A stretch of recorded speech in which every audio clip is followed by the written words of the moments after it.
गांव में लबूबू गुड़िया खरीदना मना है। भगवान जी, इस बार भी बड़ी उम्मीद से मैं ये खिलौने खरीद कर लाया हूँ। बस किसी तरह मेरी जल्दी जल्दी कमाई होने लगे ताकि धीरे धीरे मैं अपना सारा कर्जा चुका सकूं। खौफनाक, दिल दहला देने वाली इस भयानक रात में अकेला दिवाकर अपना ठेला लिए जंगल के रास्ते से चला जा रहा था। दूर दूर तक अंधेरे और सन्नाटे के सिवाय कुछ नहीं था।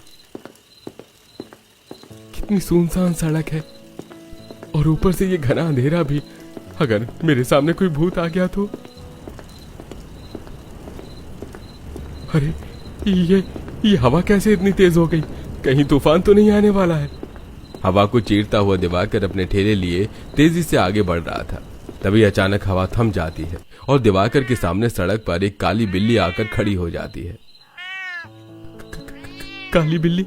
अरे बाप रे, ये बिल्ली मुझे इतना घूर घूर के क्यों देख रही है? नीली आंखों वाली ये डरावनी बिल्ली दिवाकर को भयानक तरीके से देखे जा रही थी। जा यहां से बिल्ली। अरे तभी वो बिल्ली वहां से चली जाती है और दिवाकर धीरे धीरे ठेला लेकर आगे बढ़ता है। तभी सामने सड़क पर उसे एक सफेद बड़ी सी बोरी दिखाई देती है जिसमें कुछ सामान रखा हुआ था। अरे इतनी बड़ी बोरी, क्या होगा इसमें? दिवाकर डरते डरते उस बोरी की ओर बढ़ता है और उसके पास आकर जैसे ही बोरी को खोलकर देखता है तो अंदर का नजारा देखकर उसकी आंखें फटी की फटी रह जाती हैं। उस बोरी में कई सारी सुंदर सी लाबुबू बच्चों की खेलने की गुड़ियां रखी हुई थी। अरे इतनी सारी लाबुबू गुड़िया! अरे बाप रे, शहर में तो इस गुड़िया के हर जगह पोस्टर लगे हुए हैं कि लाबुबू गुड़िया खरीदना मना है, इसे तो मौत की गुड़िया कहते हैं। कहीं ये गुड़िया मुझे भी ना मार दे। भाग दिवाकर। दिवाकर अपने ठेले के पास आता है। वैसे शहर के मार्केट में इस एक लाबुबू गुड़िया की कीमत 2000 रुपए है और ये तो कितनी सारी गुड़िया हैं। अगर ये सब मुझे मिल जाए तो मेरी तो अच्छी खासी आमदनी हो जाएगी। एक काम करता हूँ, इन गुड़िया को अपने साथ घर लेकर जाता हूँ। वैसे भी भूत प्रेत कुछ नहीं होते। इस गुड़िया के बारे में लोगों ने बस अफवाह फैला रखी है कि ये लोगों को जान से मार देती है। तभी दिवाकर उन लाबुबू सुंदर गुड़ियों से भरी उस बोरी को अपने ठेले पर रख देता है। वाह वाह दिवाकर, आज तो बहुत ही बढ़िया माल हाथ लगा है रे। वैसे भी हमारे गांव में कहां किसी को इस शाफिद लाबुबू गुड़िया के बारे में पता है। देखना, इतनी सुंदर गुड़िया देखकर लोग इसे खरीदने के लिए पागल हो जाएंगे। थोड़े समय बाद दिवाकर पास के छोटे से गांव में अपने छोटे से मिट्टी के बने झोपड़े घर में आता है, जहां घर में दिवाकर की पत्नी हिमांगी और उसका बेटा विनय था। तभी दिवाकर हिमांगी को सारी बात बताता है। जी, आप इस भयानक लबूबू गुड़िया को क्यों लेकर आए जी? अपनी पड़ोसन जानकी बहन बता रही थी कि शहर में इस लबूबू गुड़िया को कोई नहीं खरीदता। कहाँ जाता है ये मौत की गुड़िया है, ये जिसके भी पास जाती है वो इंसान मर जाता है। अरे तुम भी क्या इन अंधविश्वास वाली बातों को लेकर बैठी हो? भूत प्रेत कुछ नहीं होते और ये तो बच्चों का खेलने का एक मामूली सा खिलौना है। भला ये कैसे किसी इंसान की जान ले सकता है? पूरा शहर यही बात कह रहा है जी। इस भयानक भूतिया डॉल के कारण कई सारे लोग अपनी जान गंवा बैठे। आप इसे वापस वहीं फेंक आइए जहाँ से आप इन लबूबू गुड़िया को लेकर आए हो। बाबा, मुझे गुड़िया दीजिए ना, कितनी सुंदर है गुड़िया। हाँ बेटा, ले।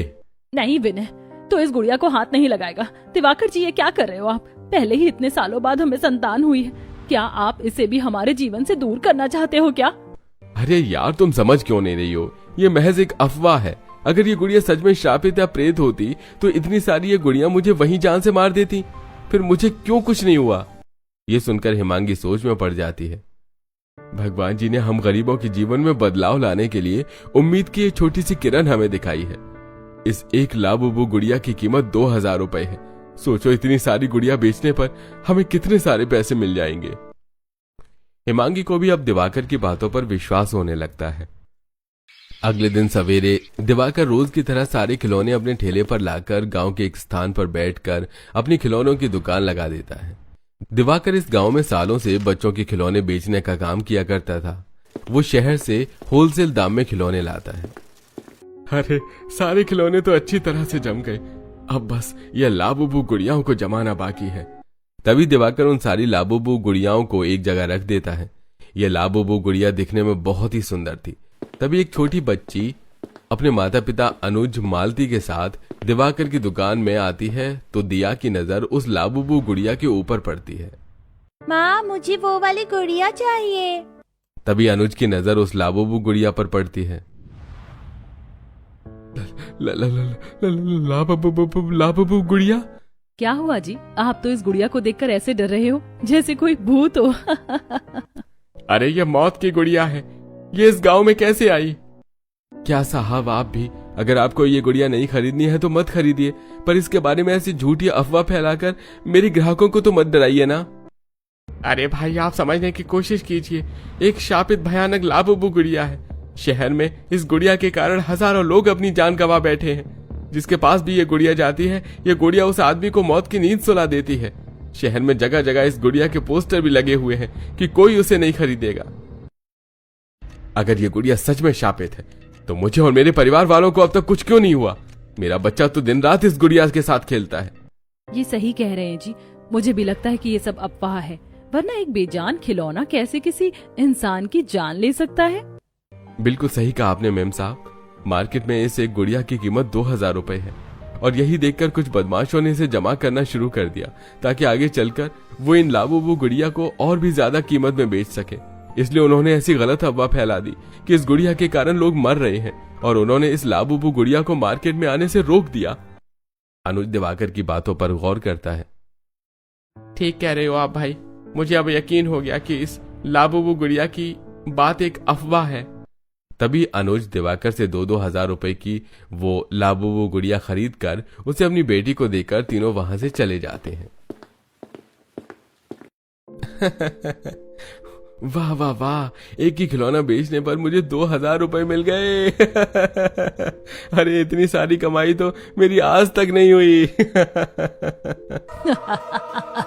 जितना खुश होना है हो लो दिवाकर, क्योंकि अब यहाँ से शुरू हो चुका है तेरी मौत का खेल। गुड़िया की बात दिवाकर को सुनाई नहीं दे रही थी। बस इसी तरह 2 से 3 ग्राहक और आ जाए और वो भी मुझसे ये लाबूबू गुड़िया खरीद ले, उसके बाद तो मेरे पास पैसा ही पैसा होगा। शाम का समय गांव का एक निवासी कुलदीप अपने बेटे अभय के साथ दिवाकर की दुकान में आता है। लो आ गई दुकान, अब बताओ बेटा कौन सा खिलौना खरीदना है तुम्हें? तभी अभय की नजर उस लाबूबू गुड़िया पर पड़ती है। मुझे वो डॉल चाहिए पापा। अच्छा ठीक है भाई साहब, कितने की है ये गुड़िया?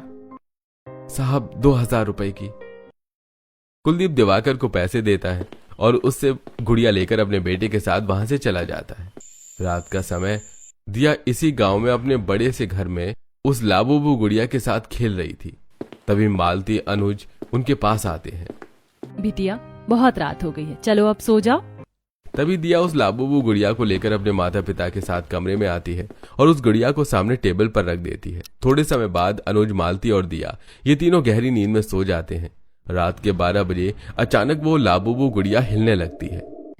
अब समय आ चुका है इन तीनों को भी ऊपर पहुंचाने का। तभी वो गुड़िया अचानक ही भयानक गुड़िया बन जाती है। उसका चेहरा लाल हो चुका था।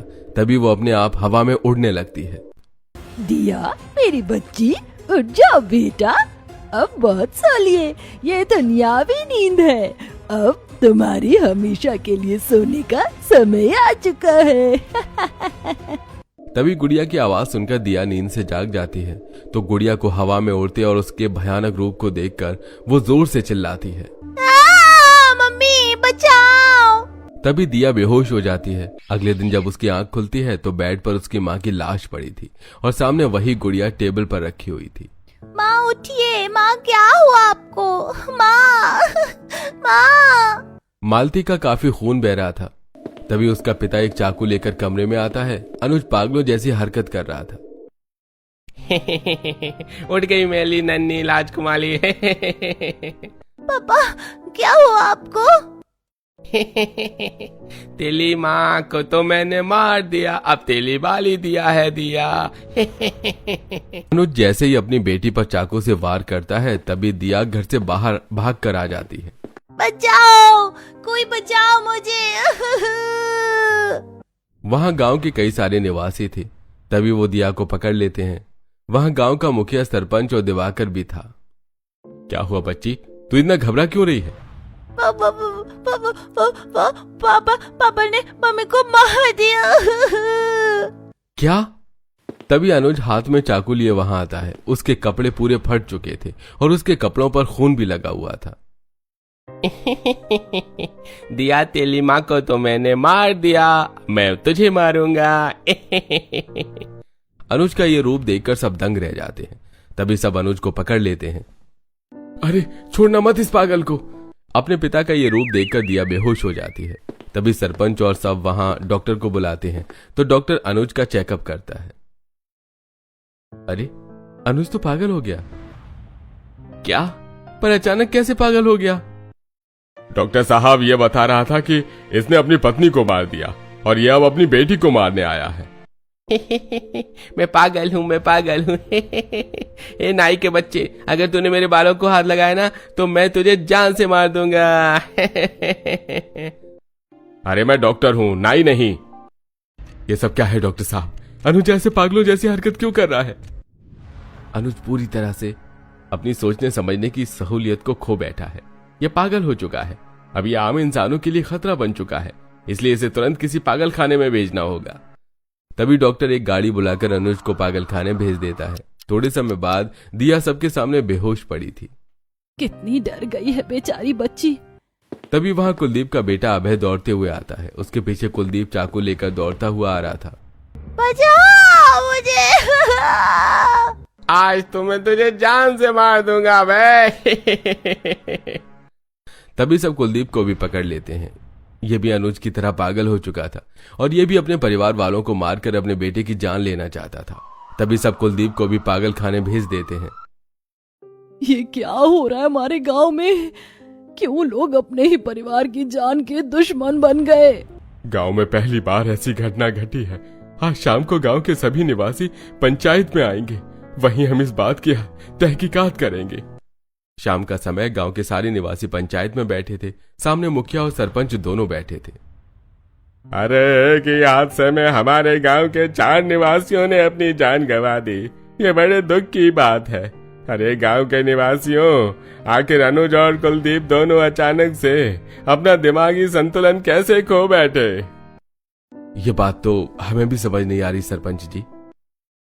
सरपंच साहब, जब इंसान अपनी दिमागी संतुलन खो बैठता है ना, तो वो पूरी तरह से दिमागी तौर पर पागल हो जाता है।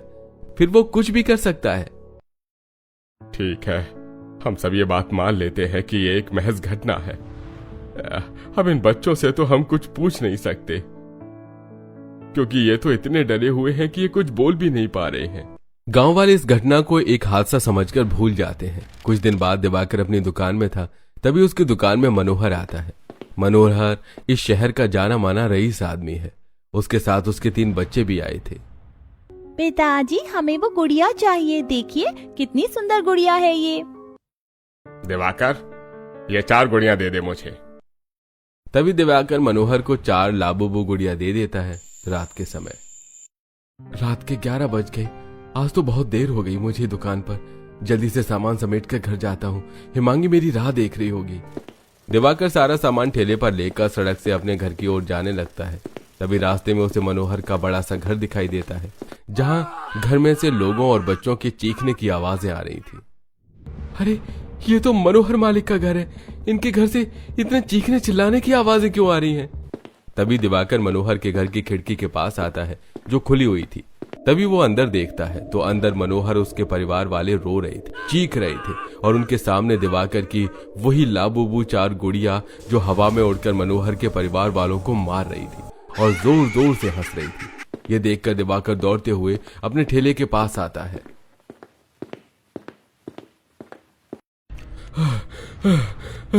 ये क्या हो रहा है? अरे मेरी वो गुड़िया इतनी भयानक भूतिया कैसे बन गई? और वो हवा में उड़कर बातें कैसे कर रही थी? ये मंजर देखने के बाद दिवाकर बहुत घबरा जाता है। इसका मतलब मेरी ये लाबूबू गुड़िया सच में शापित गुड़िया है और यही लोगों को पागल बनाकर उन्हें अपने परिवार वालों को ही मारने पर मजबूर कर रही है। नहीं नहीं नहीं नहीं, अब मैं इन सारी गुड़ियाओं को जला दूंगा। पहले मैं सरपंच साहब और सारे गांव वालों को ये बात बताता हूँ। तभी वहां एक लाबूबू गुड़िया हवा में उड़ते हुए आती है। उसका चेहरा बहुत ही डरावना और खून से भरा हुआ था। कहाँ जा रहा है दिवाकर? गांव के निवासियों को मेरी सच्चाई बताने जा रहा है क्या? कौन हो तुम? मैं इंसानियत का अंत हूँ।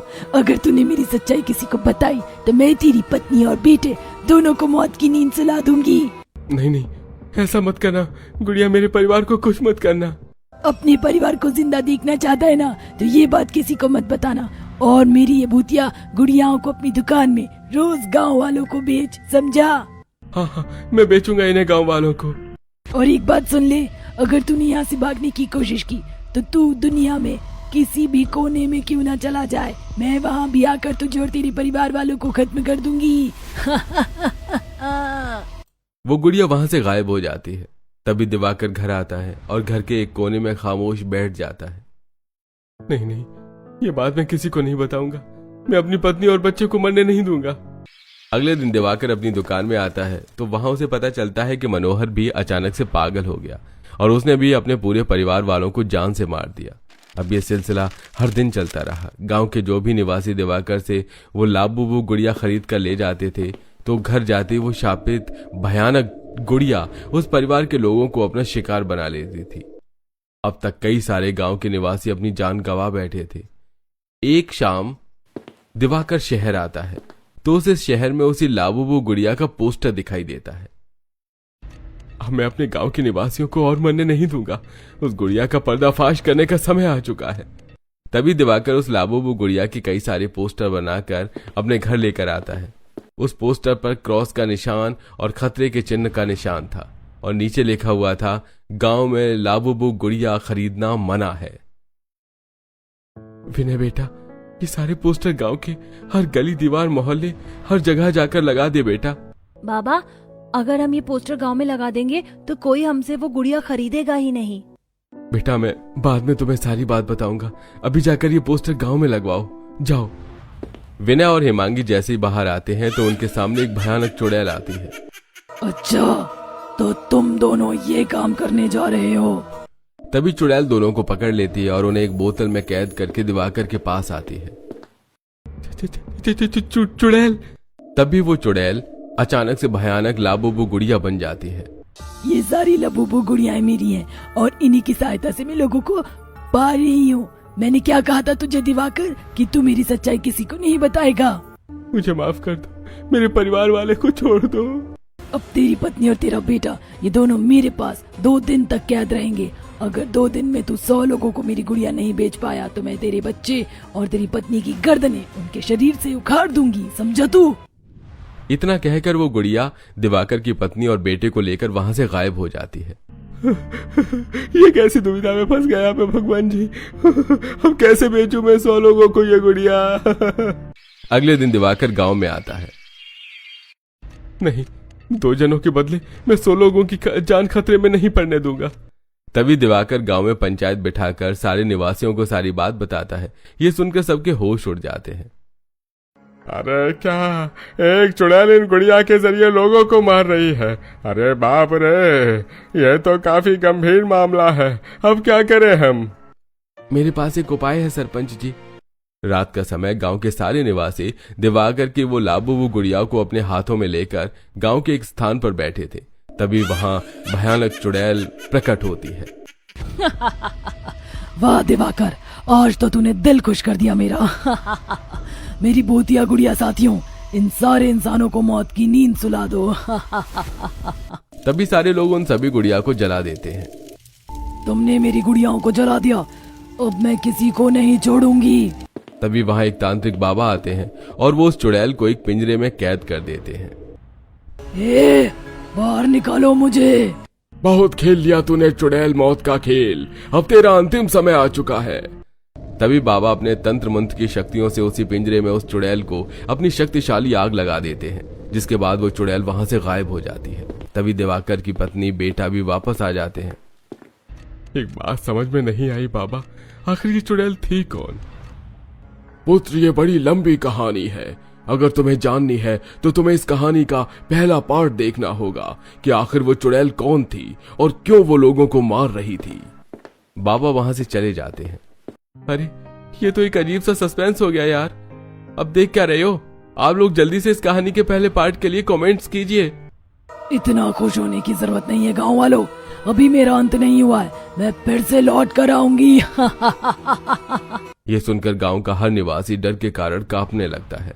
तो दोस्तों कैसी लगी आपको ये कहानी? कमेंट्स करके जरूर बताइएगा।